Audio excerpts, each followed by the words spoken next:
না, আমার সাথে দেখা করতে চায়, তাই তোকে আর জাগাইনি ঘুম থেকে, চুপচাপ আমিই বেরিয়ে গিয়েছিলাম। আর এখন তুই কি সব বলছিস? মিতু আরও রেগে মেগে আগুন হলো। সে এবার চেঁচিয়ে উঠে বলল, জয় ভাই আর দুশ্চরিত্র বন্ধুটাকে তুই এই ঘরে রেখে যাসনি আমার ক্ষতি করতে? এনা চমকে উঠল। সে বলল, কি সব আবল তাবল বকছিস তুই মিতু? ভাইয়ার বন্ধুকে আমি এখানে রেখে যাব কেন, তাও আবার তোর ক্ষতি করতে? কি হয়েছে বল আমায় তুই। মিতু ওর হাত ধরে টেনে ভেতরে নিয়ে এলো ওকে। তারপর খাটের নিচে আঙুল দেখিয়ে বলল, ওই দেখ, কে এটা? মিতু কথাটা বলে হাউমাউ করে কেঁদে উঠল। ইরমকে খাটের নিচে আবিষ্কার করে এনার রাগে শরীর কাঁপতে লাগলো। এই লোকটা যে লম্পট সেটা সেও ভালো করে জানে। ওর তাকানো দেখলেই বোঝা যায় ওর চরিত্রের সমস্যা। ইরম ওদের দেখে কাঁচুমাচু করতে লাগলো। সে বুঝে গেল এরপর পরিস্থিতি আরও ভয়াবহ হয়ে যেতে পারে, এখানে লোক আরও বাড়তে পারে। তাই চুপচাপ খাটের নিচ থেকে বেরিয়ে এলো সে। তারপর মাথা নিচু করে যেই না চলে যেতে লাগলো, সেই ঘর থেকে তখনই দৌড়ে গিয়ে মিতু ওর সামনে দাঁড়ালো। তারপর রাগী গলায় বলল, দাঁড়া এখানে, এক পাও সামনে যাবি না তুই। ইরম যেন ভ্যাবাচাকা খেয়ে গেল সঙ্গে সঙ্গে। সে হাঁ করে তাকিয়ে রইল মিতুর দিকে, কিন্তু এভাবে বেশিক্ষণ তাকিয়ে থাকতে পারল না। ওর গালে মিতুর হাতের স্যান্ডেলের বাড়ি খেয়ে তব্দা হয়ে গেল এবং মাথা নিচু করে ফেলল। মিতু এবার তেজি গলায় বলল, এবারের মতন তোকে ছেড়ে দিলাম, এরপর যদি এমন কিছু করার সাহস করিস তুই, তবে তোকে জন্মের শিক্ষা দেব আমি। ইরম অপমানিত আর অপদস্থ হয়ে চুপচাপ নিচের দিকে তাকিয়ে ঘর ছেড়ে বেরিয়ে গেল। তারপর আর সে কখনোই মিতুর সামনে পড়েনি। সেদিন অবশ্য এনা মিতুর সাহসের খুব প্রশংসা করেছিল, কিন্তু ভয়ও পেয়েছিল সে। ভয় পেয়ে মিতুকে বলেছিল, মিতু, এইসব ছেলেরা সাইকো টাইপের হয়, এদের মস্তিষ্ক বিকৃত, ভবিষ্যতে আবারও তোর সাথে খারাপ কিছু করতে চায় কিনা ও। মিতু তখন সাহস করেই বলেছিল, এরপর যদি এরকম কিছু করার সাহস করে তবে ওকে আমি নিজের হাতে খুন করব। কিন্তু মুখ দিয়ে এসব বড় বড় কথা আর সাহসী সাহসী কথা বলেও মিতুর মনে ভীষণ ভয় ছিল। ভয় ছিল এটা যে কখন জানি আবার এই সাইকো টাইপের বদ লোকটা তার ক্ষতি করতে চেষ্টা করে। এই ভয় বুঝি আজ সত্যি হতে চলল। এর আরও 1 বছর পর বিয়েটা হয়ে গেল মিতুর, তাও ওই বদ লোকটার ছোট ভাইয়ের সাথে। আচ্ছা, এই বিয়ের পিছনে কি ইরমের হাত আছে? ওর কুপরিকল্পনা অনুযায়ী এই বিয়েটা হয়েছে? ইরমের সামনে দাঁড়িয়ে থরথর করে কাঁপতে শুরু করলো মিতু। ইরম ওর কাঁপতে দেখে বলল, কি ব্যাপার মিতু, পাতার মতন এভাবে কাঁপছো কেন? খাবার নিয়ে এসছো তো টেবিলে দাও, দাঁড়িয়ে থাকলে তো আর আমার খাওয়া হবে না। আসো, খাবার নিয়ে আমার কাছে আসো। মিতু এসে খাবারের প্লেটে টেবিলের ওপর রেখে চলে যেতে চাইলি ইরম বলল, আরে দাঁড়াও, দাঁড়িয়ে থাকো এখানে, আমার আবার কখন কি প্রয়োজন হয় তোমার তো তাই এনে দিতে হবে, তাই না? মিতুর ভীষণ রাগ লাগছে, দুঃখ হচ্ছে তার নিজের ভাগ্যের কথা ভেবে, আর জেদ হচ্ছে অনেক শুভ ভাইয়ার প্রতি। কে বলেছিল তাকে অত দরদ দেখাতে তার প্রতি? যে বিয়ে ভেঙে যেতে চলেছিল তার জোর করে রামদা দেখিয়ে নতুন করে জোর দেওয়ার কি প্রয়োজন ছিল? ইরম খেতে খেতে বলল, তুমি রান্না করেছো তাই না? জোশ হয়েছে। আর হবে না বা কেন জোশ? যার হাত এত সুন্দর তার হাতের রান্নাটাও তো সুন্দরই হবে, তাই না? কথাগুলো বলতে বলতে মিটিমিটি হাসছিল ইরম। মিতু রাগে এই ঘর থেকে চলে যেতে পা বাড়ালো, কিন্তু ইরম পিছন থেকে আবারও ডাকলো, বলল, এখান থেকে চলে গেলেই কি তুমি বেঁচে যেতে পারবে মিতু? আমি বারবার তোমায় ডাকবো, এখন যদি বেরিয়ে যাও তবে এক্ষুনি ডাকবো, বলবো একটু লবণ দিয়ে যাও, 1 ফালি লেবু, একটু জেলি, একটু সবজি। মিতু এবার লাল লাল চোখ নিয়ে ওর সামনে গিয়ে দাঁড়ালো। তার চুপি চুপি অথচ ধারালো গলায় বলল, কি চান আপনি আমার কাছ থেকে? আপনার সমস্যাটা কি? ইরম হাসলো, হেসে বলল, আমি তোমাকে চাই, অনেক আগে থেকেই চাই। মনে করে দেখো জয়ের বিয়ের কথা, ওর বিয়ের সময় থেকেই তোমাকে চেয়ে আসছি। ওখানে তুমি আমায় অপমান করেছিলে, আমি ওসব একদম ভুলে গেছি, কিন্তু তোমাকে পাওয়ার কথাটা আমি এখনো ভুলিনি। আমি যা চাই তা যেভাবেই হোক আদায় করে ছাড়ি, তোমাকে যেন সহজভাবে পাই। এজন্য দেখো কি করেছি, আপন ছোট ভাইকেও উৎসর্গ করেছি তোমার জন্য, তোমাকে পেতে। মিতু ভয় পাচ্ছে, কেমন যেন ভিতরটা কাঁপছে ওর। সে শুধু রাগ আর ভয় মাখা গলায় বলল, আপনি যদি আমার সাথে এরকম কিছু করতে চান তবে আমি ধ্রুবর কাছে সব বলে দেব। ইরম হাসলো, হেসে বলল, কার কাছে বলে দেবে তুমি? ধ্রুবর কাছে? এই, তুমি কি জানো ধ্রুব আমার চেয়েও চরিত্রহীন? জানো না তো, তাই না? তবে শোনো, সে সব জানতো। মিতু যেন ভয়ঙ্কর একটা চক্রের ভিতর আটকে গেছে। সে কি করবে না করবে কিছুই বুঝতে পারছে না এই মুহূর্তে। তাকে যে করেই হোক এই বাড়িটা থেকে বেরিয়ে যেতে হবে। কিন্তু কিভাবে যাবে সে? ইরম বলল, আমার কোনো তাড়াহুড়ো নেই মিতু, তুমি এমনিতেই নষ্ট হয়ে গেছো মিতু। ধ্রুবর কাছ থেকেই তুমি বাঁচতে পারোনি, আমার কাছ থেকে তো পারবেই না।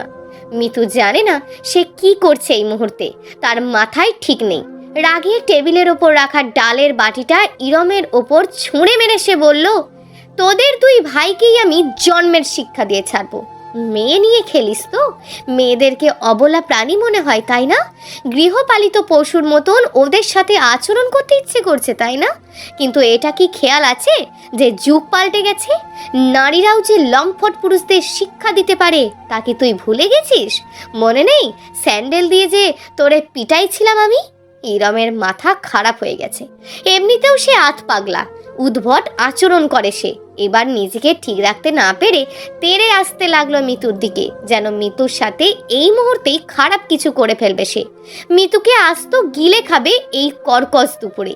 কিন্তু মিতুও কম না, সে জানে সে এই মুহূর্তে বাঁচা মরার লড়াইয়ে নিজেকে জড়িয়ে ফেলেছে।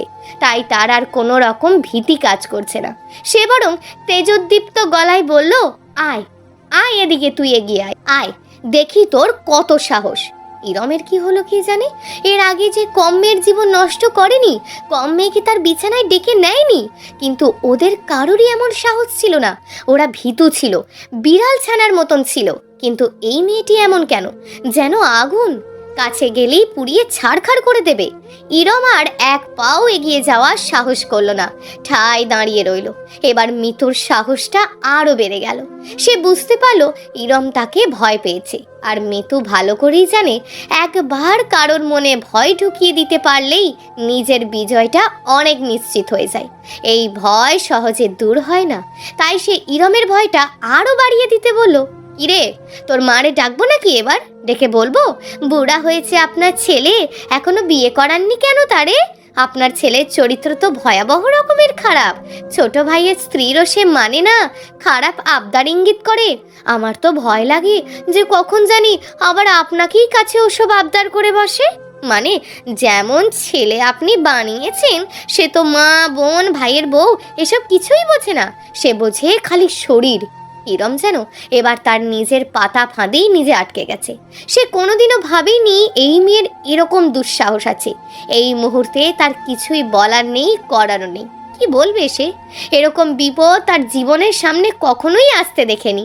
মিতু তার বিড়ালের মতন মিয়ে যেতে তাকে অট্ট হাসি হেসে বলল, কি গো ডাক্তার ইরম নাসের, এবার চুপ হয়ে গেলেন কেন আপনি?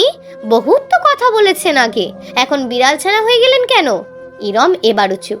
মিতুর সাহস আরও বেড়ে গেছে। এবার সে বুঝে ফেলেছে এই জগতে সাহসী মানুষদের কোনো ভয় নেই। সাহসী মানুষেরা যদি শারীরিকভাবে দুর্বল হয়ও, তবুও ওরা পরাজিত হয় না, শেষ পর্যন্ত লড়াই করে যায়। গলার সবটুকু শক্তি দিয়ে বলে, আমি পরাজয় মানি না। ইরম নিরুপায়। এখানে যে কথা বলা যাবে না তা সেও জানে। কথা বললেই মিতুর গলা বাড়বে, তার মাকে ডেকে আনবে এখানে, তখন সর্বনাশ হবে। তার মা এমনিতে হয়তো একটু বদমেজাজি, একসময় তার বাবাকে কথায় কথায় কান ধরে উঠিয়েছে বসিয়েছে, তার দাদিকে দুধ চোখে কোনোদিন দেখতে পারেনি, মা বলে ডাকে পর্যন্ত নেই, ডাকতো মহিলা বলে। কিন্তু এমন বাজে স্বভাবের মহিলা হওয়া সত্ত্বেও ছেলের ওসব কুকর্তির কথা শুনলে তার মা একটুও ছাড় দেবে না। তাই সে খুব ভালো করেই জানে। তাই সে শুধুমাত্র আস্তে করে এই কথাটি বলল, মিথু, আমার ভুল হয়ে গেছে বোন, বুঝতে পারিনি আমি। তুমি এসব নিয়ে আর সমস্যা করো না, এখন এখান থেকে চলে যাও প্লিজ। মা এসে দেখে ফেললে ভয়াবহ কাণ্ড হবে। মিতু হাসলো, এসে বলল, আমি কোথায় যাব? যাবি তো তুই, আজকেই তুই এই বাড়ি থেকে বেরিয়ে যাবি। 1 মাসের ভিতরে এই বাড়িতে তুই আসবি না। কিভাবে কি বলে কোথায় যাবি তা আমি জানি না, তবে যদি যেতে না চাস তবে আমি তোর জীবনটা নরক করে ছাড়বো। এটাই আমার ফাইনাল কথা। ওয়ার্নিংও বলতে পারিস এটাকে। মিতু ভাবেনি ইরম এতটা ভয় পাবে। সেদিন বিকেল বেলায় হুট করে ইরম তার মাকে বলল, তার নাকি শহরে যেতে হবে, ওখানে 1 মাসের ট্রেনিং আছে, তার যেতেই হবে, না গেলে হবে না। এবং সন্ধ্যাবেলাতেই বাসা থেকে বেরিয়ে চলেও গেল ইরম। মিতু তো এবার মহা খুশি। এবার ছোটটাকে ধরবে সে, ওটাকে শিখিয়ে পড়িয়ে মানুষ করতে হবে। মানুষ না হলে ওর জন্য অন্য ব্যবস্থা আছে। মিতু এখন আর ভয় পায় না। মেয়েদের একবার ভয় ভেঙে গেলে, মেয়েরা শুধুমাত্র একবার তাদের নিজেদের ক্ষমতা সম্পর্কে জেনে গেলে, তখন সারা পৃথিবীও যদি তার বিপক্ষে চলে যায় তবুও তাকে আর দমিয়ে রাখতে পারে না। ইরম চলে যাওয়ার পিছনের রহস্যের গন্ধটা কি ঠাহর করে ফেলল ধ্রুব? ধ্রুব কিন্তু চতুর মানুষ, ওর কাজ কারবার সব ঠান্ডা মেজাজের, ওকে পুরোপুরি কেউ চিনতে পারে না। ধ্রুব নিজেও একটি আবছা অন্ধকারে ঢাকা রহস্যের নাম। ইরম যেদিন চলে গেল সেদিন রাতেই ধ্রুব এসে মিতুর কাছে বড় অনুতপ্তের গলায় বলল, Mitu, I am sorry, extremely sorry. আমি তোমার সাথে যা যা করেছি তা খুব অন্যায় ছিল, আমায় তুমি মাফ করে দাও।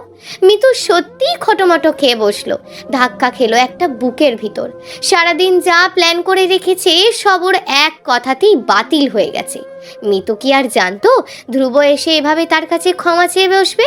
ওমা, শুধু কি মুখে মুখে বলে ক্ষমা চেয়েছে নাকি কান পর্যন্ত ধরেছে?